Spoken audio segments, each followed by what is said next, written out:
Buonasera e benvenuti a Dilettanti Show, puntata speciale dedicata a playoff e playout. Nei playout di Serie D, goleada della Castellana nella partita di andata. La squadra di Cogliandro si è imposta con un sonante 5-0, le reti tutte nel secondo tempo. Andriani al 59esimo, Avanzini al 63esimo, Boldini al 75esimo, Belmonte al 79esimo e ancora Avanzini sul calcio di rigore all'87esimo. Domenica la gara di ritorno a Castelgoffredo, ormai una formalità per la Castellana. Sorprese nei playoff di prima categoria. Perdono le squadre che avevano terminato la regular season al secondo e al terzo posto. I risultati: Bagnolo San Giacomo Asula 3-1, Calvina Roverbellese 0-1. La finale playoff sarà tra Bagnolo San Giacomo e Roverbellese. Andiamo a Bagnolo San Vito per le immagini salienti di Bagnolo San Giacomo Asola. A Bagnolo San Vito c'è l'Asola che si è fatto risucchiare in classifica dopo la sconfitta all'ultima giornata con il Sarginesco. C'è un calcio di punizione, il tocco di Marcello Pozzi e poi il destro pennellato di Matteo Ambroso, in vantaggio il Bagnolo San Giacomo al 13esimo. Una virgola nel cielo di Bagnolo San Vito, questa punizione di Matteo Ambroso che porta in vantaggio i biancazzurri. Festeggiatissimo il numero 4 della squadra allenata da Alessandro Gola. C'è Basso, il destro, la palla picchia contro la traversa e termina in calcio d'angolo. Altra opportunità per il Bagnolo San Giacomo. C'è Matteo Ambroso, quindi Zuppini allarga il pallone sulla sinistra, azione manovrata, quindi ancora Zuppini si gira e mette a segno un altro bellissimo gol al 16esimo, 2-0. Cristian Zuppini, bella girata, forse c'è anche la deviazione di Bonandi, ma ciò non toglie bellezza a questa grande girata di Cristian Zuppini, ex giocatore del Mantova. L'Asola si riversa in avanti con tutte le sue forze, occhio a Rivera e riapre i giochi il bomber biancorosso numero 10. Mai lasciare spazio a Rivera, uno dei cannonieri di questo campionato, sempre a segno lui, Diego Rivera, anche se a Sarginesco gli avevano messo la briglia. Bornati ubriaca tutti e quindi manda il pallone sul fondo. Poteva essere il gol del 2 pari, invece l'arbitro, che è Singh Aman della sezione di Brescia, manda le squadre negli spogliatoi con il Bagnolo San Giacomo in vantaggio per 2-1. Ancora una possibilità su calcio piazzato, la palla filtra, il portiere ci arriva in due tempi, quindi in qualche modo sbroglia, anche se l'arbitro ha visto una irregolarità in attacco. Quindi ancora la formazione di casa, vedete come fa girare bene il pallone, messo Omoreggia in condizioni di battere e ancora con qualche problema Balzanelli blocca in due tempi. Occasione per Omoreggia, adesso Marcello Pozzi filtra in area, finisce giù, Bonazzoli lo stende, l'arbitro senza esitazioni dà il calcio di rigore. Qui c'è un palo che ci offusca per un attimo la visuale, calcio di rigore, Zavattini lo trasforma con molta destrezza, si sfila la maglia e la fa indossare alla bandierina del calcio d'angolo. Bagnolo San Giacomo 3, Asola 1. Si consuma una grande sorpresa qui a Bagnolo San Vito, è finale playoff con la Roverbellese domenica prossima. Nessun verdetto per ora nei playout, ma si sono giocate le partite di andata. Ecco i risultati: Porto Dosolo 2-1, Olmese Pegognaga 1-1. Domenica si giocano le gare di ritorno a campi invertiti. Ed ecco i playoff di seconda categoria con le vittorie esterne di Pomponesco e Don Bosco. Casteldario Pomponesco 0-4, Cerlongo Don Bosco 1-3. La finale playoff sarà tra Pomponesco e Don Bosco. Andiamo a vedere le immagini delle due partite. Ultima chiamata per il Casteldario, deve riscattare il pesante 5-1 all'ultima giornata contro l'Olimpia. Adesso affronta il Pomponesco che ha vinto lo spareggio proprio con l'Olimpia. Ma attenzione, 10° minuto, Zendel, Di Tacchio, il vantaggio degli ospiti con Di Tacchio, l'esultanza del numero 11 che poi rischia di infortunarsi facendo una capriola. Diciamo che Obafemi Martins era più agile. Rivediamo la bella triangolazione, qui però il movimento a vuoto del numero 3 Damiano Settimo, la rete di Tacchio. Andiamo al 18esimo, retropassaggio di Reggiani, dormita colossale del comparto arretrato e ancora Di Tacchio colpisce per il 2-0, qui niente capriola. Ad ogni modo Pomponesco che sta per mettere al sicuro il risultato, ma guardate cosa ti combina Schiavo in collaborazione con Nuvolari. Tutto facile per Di Tacchio. Casteldario 0, Pomponesco 2. Andiamo poco oltre la mezz'ora, siamo infatti al 31esimo, il movimento di Fortunato, tutto solo davanti all'Ovasto, messo a sedere e voilà, sono 3 per il Pomponesco.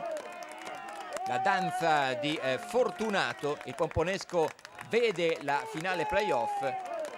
Qui Schiavo colpisce appena il pallone, tutto solo, libero di battere Fortunato per il 3-0 Pomponesco. E c'è ancora tempo per un'altra sortita dei biancazzurri. Occhio a Zendel, vede Fortunato in mezzo all'area, il colpo di testa e la palla termina fuori davvero di un soffio. Occasionissima al 43esimo, il Casteldario praticamente non c'è più, finisce il primo tempo. Serve un'impresa agli uomini di mister Zanichelli, squalificato ricordiamo fino al 30 giugno, in panchina c'è Cristiano. Calcio d'angolo per i padroni di casa, ci mette i pugni Berni, ma veramente poca cosa per la formazione di casa. Poi una conclusione di Barros con la palla che rimbalza davanti a Berni, si salva comunque il portiere del Pomponesco.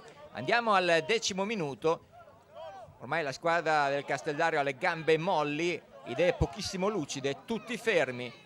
E a un certo punto altra incomprensione tra Nuvolari e Schiavo, si inserisce Zendel e ringrazia. Casteldario 0, Pomponesco 4. Una catastrofe per la squadra del Casteldario, un'altra goleada subita nel proprio campo e quindi adesso le speranze sono praticamente ridotte a 0, anzi il timore è quello che il punteggio diventi ancora più largo a favore degli ospiti. Porta palla Rachid Fadli, qui la posizione è regolare, Fortunato potrebbe battere a rete, cerca la finta, poi prova a pescare dentro gli elmi, ma il pallone non è preciso. Ad ogni modo tanta manna per il Pomponesco che vince 4-0 e accede alla finale, dove troverà adesso il Don Bosco, che è andato a vincere sul campo del Cerlongo. Esulta legittimamente il Pomponesco dopo lo spareggio di Cerese e la vittoria qui a Casteldario. È ancora in corsa, mentre il Casteldario deve piangere su tanto latte versato in questo campionato. Siamo a Cerlongo per la partita Cerlongo-Don Bosco, è sicuramente la prima partita di playoff nella storia che si disputa su erba sintetica. Punizione per la Don Bosco, calciata da De Cesare, corretta di testa da Alessandro Mazzoni. Don Bosco in vantaggio nel primo tempo. Rivediamo tra poco, lo rivedremo, il gol di Mazzoni.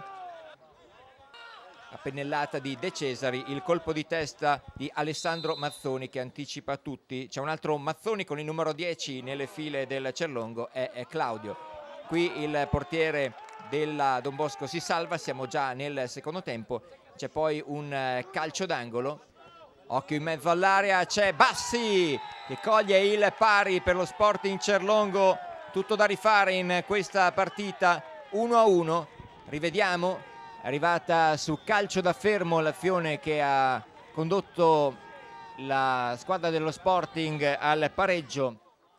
Si va ai tempi supplementari e la Don Bosco a manovrare.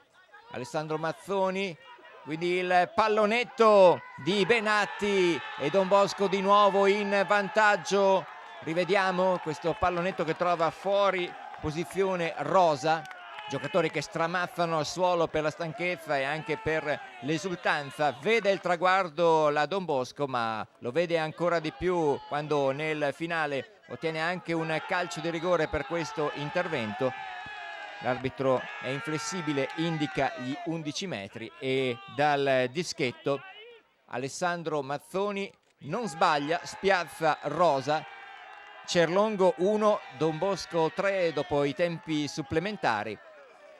Quindi strada spianata per la squadra di Marcaria che va a disputare i playoff contro il Pomponesco, vincitore in contemporanea a Casteldario. Dunque la finale che non ti aspetti è tra Pomponesco e Don Bosco. Nei play-out di seconda categoria, Goito Ponte Travetti 0-0. Domenica prossima il ritorno in casa del Ponte Travetti. Ed eccoci ai play-off del girone A di terza categoria. Sant'Egidio San Pio Alleria CP 1-0, Soave Malavicina 1-0. La finale play-off domenica prossima sarà tra Sant'Egidio San Pio e Soave. Nel girone B, come avete visto nella partita che abbiamo trasmesso integralmente questa sera, il Suzzara ha battuto 2-1 la Poggese. I bianconeri vincono e vanno in testa alla griglia dei ripescaggi. Andiamo a rivedere gli highlights della partita. Attenzione! Colpo di testa e gol! E gol dopo 39 secondi! Ongari! Il Suzzara è in vantaggio dopo soli 39 secondi! Erroraccio della difesa, il colpo di testa di Ongari. Movimento di Pasolini, cercato invece dalla parte opposta. Bergalesi, buono l'arresto, Bergalesi cerca lo spazio. Ongari, ancora Ongari potrebbe tornare sul pallone, serie di rimpalli e quindi Benatti! 23 minuti! Il gol del capitano Matteo Benatti! Suzzara 2, Poggese 0! C'è anche la firma del capitano in questo match, Matteo Benatti! C'è anche Chiaromonte, quindi Napolitano. Buono il pallone, il colpo di testa, il gol della Poggese, il gol della Poggese al 29esimo, il gol della Poggese al 29esimo, ha segnato Guandalini, ed eccolo il momento del Suzzara, non buona la prima ma buona la seconda, dopo lo spareggio perso a Gonzaga arriva la seconda categoria davanti al pubblico di casa, battuta la Poggese per 2-1, le reti di Ongari e Benatti per il Suzzara di Guandalini nella ripresa, una rete che non è bastata però alla Poggese. Grazie per averci seguito. Dilettanti Show tornerà domenica prossima a quest'ora.